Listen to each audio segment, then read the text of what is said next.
ಸನ್ನಿಧಿಯಲ್ಲಿ ಆಗಿರ್ಬೇಕು. ದೇವ್ರ ವಾಕ್ಯ ಹೇಳುತ್ತದೆ, ನಾನು ಕಣ್ಣೆತ್ತಿ ಪರ್ವತ ಕಡೆಗೆ ನೋಡುತ್ತೇನೆ, ನನ್ನ ಸಹಾಯವು ಎಲ್ಲಿಂದ ಬರುವುದು? ಭೂಮಿ ಆಕಾಶಗಳನ್ನು ಉಂಟು ಮಾಡಿದ ಯೆಹೋವನಿಂದಲೇ ನನ್ನ ಸಹಾಯ ಬರುವುದು. ಹಲ್ಲೆಲೂಯಾ. ನಮ್ಮ ಸಹಾಯ ಎಲ್ಲಿಂದ ಬರುತ್ತದೆ? ಅಯ್ಯೋ, ನಾವ್ ಅನ್ಕೊಂತೀವಿ ನಾನ್ ಕೆಲಸ ಮಾಡಿದ್ರೆ ನನಗೆ ದುಡ್ಡು ಬರುತ್ತೆ, ನಾನ್ ಕೆಲಸ ಮಾಡ್ಲಿಲ್ಲ ಅಂದ್ರೆ ನನ್ಗೆಲ್ಲೂ ಬರಲ್ಲ. ನಾನು ಒಬ್ರಿಗೆ ಕಷ್ಟದಲ್ಲಿ ಇದ್ರೆ ನಾ ಹೇಳ್ತೀವಿ ಮನೇಲಿ ಒಂದು ಫ್ಯಾಮಿಲಿ, ಇವಾಗ ನಾನ್ ಕಷ್ಟಪಟ್ಟು ಕೊಟ್ರೆ ಅವರಿಗೆ ಒಂದ್ ಸ್ವಲ್ಪ ಹೆಲ್ಪ್ ಆಗುತ್ತೆ ಎಂಬುದಾಗಿ. ನಮಗೆ ದೇವರು ನಮಗೆ ಆ ಬಲ ಶಕ್ತಿ ಕೊಡ್ಲಿಲ್ಲ ಅಂದ್ರೆ ನಾವೇನ್ ಕೆಲಸ ಮಾಡ್ತೀವಿ? ಹಲ್ಲೆಲೂಯಾ. ದೇವರು ನಮಗೆ ಆರೋಗ್ಯ ಕೊಟ್ಟಿದ್ದಾರೆ, ನಮಗೆ ಬಲ ಕೊಟ್ಟಿದ್ದಾರೆ, ದೇವರು ನಮಗೆ ಶಕ್ತಿ ಕೊಟ್ಟಿದ್ದಾರೆ. ಹಲ್ಲೆಲೂಯಾ. ನಾವು ಕಷ್ಟಪಡುವಾಗ, ನಾವು ಕೆಲಸ ಮಾಡುವಾಗ, ನಾವು ಹೋಗುವಾಗ ಬರುವಾಗ ಪ್ರತಿಯೊಂದು ಕಾರ್ಯದಲ್ಲಿ ದೇವರು ನಮ್ ಜೊತೆಲಿ ಇರ್ಬೇಕಾದ್ರೆ ದೇವ್ರು ನಮಗೆ ನಾವು ಕೆಲಸ ಮಾಡುವುದಕ್ಕೆ, ನಾವು ಪ್ರಯಾಸ ಪಡೋದಕ್ಕೆ ಸಹಾಯ ಆಗುತ್ತೆ. ಹಲ್ಲೆಲೂಯಾ.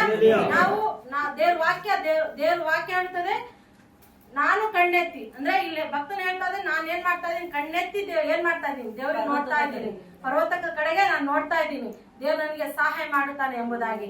ನಮಗೆ ಸಹಾಯ ಎಲ್ಲಿಂದ ಬರುತ್ತದೆ? ಭೂಮಿ ಆಕಾಶ ಉಂಟು ಮಾಡಿದ ಯೆಹೋವನಿಂದ ನಮಗೆ ಸಹಾಯ ಬರುತ್ತದೆ.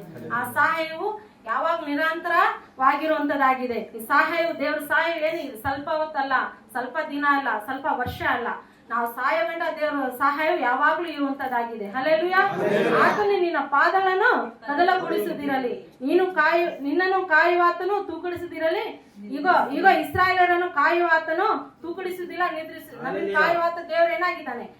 ನಿದ್ದೆ ಮಾಡ್ತಾ ಇಲ್ಲ. ಯಾವಾಗ್ಲೂ ನಮಗೆ ಒಂದೊಂದು ಕ್ಷಣವು, ಒಂದೊಂದು ಸಮಯವು, ಒಂದೊಂದು ದಿನವು ದೇವ್ರು ನಮ್ಮ ಸಂಗಡ ಇದ್ದು ನಮ್ಗೆ ಏನ್ ಮಾಡ್ತಾ ಇದ್ದಾನೆ? ಕಾಯ್ತಾ ಇದ್ದಾನೆ. ನಿದ್ರೆ ಮಾಡ್ದೆ ಹೆಂಗೆ ನಮಗೆ ಯಾವ ತೂಕಡಿಸಿದಂಗೆ ದೇವ್ರು ನಮ್ಗೆ ಏನ್ ಮಾಡ್ತಾ ಇದ್ದಾನೆ? ಕಾಯ್ತಾ ಇದ್ದಾನೆ. ಹಲ್ಲೆಲೂಯಾ. ಮತ್ತೆ ದೇವ್ರ ವಾಕ್ಯ ಹೇಳ್ತದೆ, ಯೆಹೋವನು ನಿನ್ನನ್ನು ಎಲ್ಲಾ ಕೇಡಿನಿಂದ ತಪ್ಪಿಸುವನು.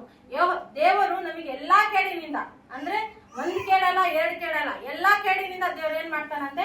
ದೇವ್ರು ನಮಗೆ ತಪ್ಪಿಸ್ತಾರಂತೆ. ಆದ್ರೆ ನಾವು ಹೋಗುವಾಗಲೂ ಬರುವಾಗಲೂ ಕಾಲು ಕಲ್ಲಿಗೆ ತಗಲದಂತೆ ದೇವ್ರು ನಮಗೆ ಏನ್ ಮಾಡ್ತಾನಂತೆ? ಆತನ ದೂತರಿಗೆ ಕಳಿಸ್ಬಿಟ್ಟು ನಮಗೆ ಏನ್ ಮಾಡ್ತಾನೆ? ನಾವು ಸೇಫ್ ಆಗಿರೋ ತರ ದೇವ್ರು ಮಾಡ್ತಾರಂತೆ. ಹಲ್ಲೆಲೂಯಾ. ಮತ್ತೆ ದೇವ್ರ ವಾಕ್ಯ ಹೇಳ್ತದೆ, ಈ ಲೋಕದಲ್ಲಿ ಏನಿದೆ? ಈ ಲೋಕದಲ್ಲಿ ಕಷ್ಟ ಇದೆ, ಸಂಕಟ ಇದೆ, ನಾವೇನ್ ಮಾಡ್ಬೇಕು? ಧೈರ್ಯವಾಗಿರ್ಬೇಕು. ದೇವ್ರ ವಾಕ್ಯ ಹೇಳುತ್ತದೆ, ಯೇಸು ಸ್ವಾಮಿ ಹೇಳ್ತಾರಲ್ಲ, ಈ ಲೋಕದಲ್ಲಿ ಸಂಕಟ ಉಂಟು, ಧೈರ್ಯವಾಗಿ, ನಾನು ಈ ಲೋಕವನ್ನು ಏನ್ ಮಾಡಿದ್ದೇನೆ? ಜಯಿಸಿದ್ದೇನೆ. ಹಲ್ಲೆಲೂಯಾ. ಈ ಲೋಕವನ್ನು ದೇವ್ರು ಜಯಿಸಿದ್ದಾನೆ. ನಮಗೋಸ್ಕರ ಕಷ್ಟಪಟ್ಟು ಸಿಲ್ವೆ ಮೇಲೆ ಬಲಿಯಾಗಿದ್ದಾರೆ. ನಮಗೋಸ್ಕರ ನಾವು ಚೆನ್ನಾಗಿರ್ಬೇಕು, ನಾವು ಸುಖವಾಗಿರ್ಬೇಕು, ನಾವು ಸಂತೋಷವಾಗಿರ್ಬೇಕು, ನಾವು ದೇವ್ರ ಸನ್ನಿಧಿಗೆ ಬರ್ಬೇಕು, ನಾವು ದೇವ್ರ ವಾಕ್ಯದಲ್ಲಿ ಆನಂದ ಉಳ್ಳವರಾಗಿರ್ಬೇಕು ಎಂಬುದಾಗಿ ದೇವ್ರು ಏನ್ ಮಾಡಿದ್ದಾರೆ? ಈ ಲೋಕವನ್ನು ಜಯಿಸಿದ್ದಾನೆ. ಬರುವಂತ ಎಲ್ಲ ಶೋಧನೆಗಳಿಂದ, ಎಲ್ಲ ಶತ್ರುಗಳ ಕೈಯಿಂದಲೂ ಏನ್ ಮಾಡಿದ್ದಾನೆ? ದೇವರು ತಪ್ಪಿಸುವ ಆತನಾಗಿದ್ದಾನೆ. ಯಾವುದೇ ಪರಿಸ್ಥಿತಿ ಬಂದ್ರು ನಾವು ಧೈರ್ಯಗೆಡದೆ, ಸೋತು ಹೋಗದೆ ನಾವ್ ಏನ್ ಮಾಡ್ಬೇಕು? ಧೈರ್ಯವಾಗಿರ್ಬೇಕು. ಅಯ್ಯೋ, ನನಗೆ ಯಾರು ಸಹಾಯ ಮಾಡ್ತಾ ಇಲ್ಲ, ನನಗೆ ಯಾರು ಹೆಲ್ಪ್ ಮಾಡ್ತಾ ಇಲ್ಲ, ನನ್ನ ಪರಿಸ್ಥಿತಿ ಹೀಗಿದೆ ಅಂತ ನಾವು ಅನ್ಕೊಂತೀವಿ. ಆದ್ರೆ ದೇವ್ರ ವಾಕ್ಯ ಹೇಳುತ್ತದೆ,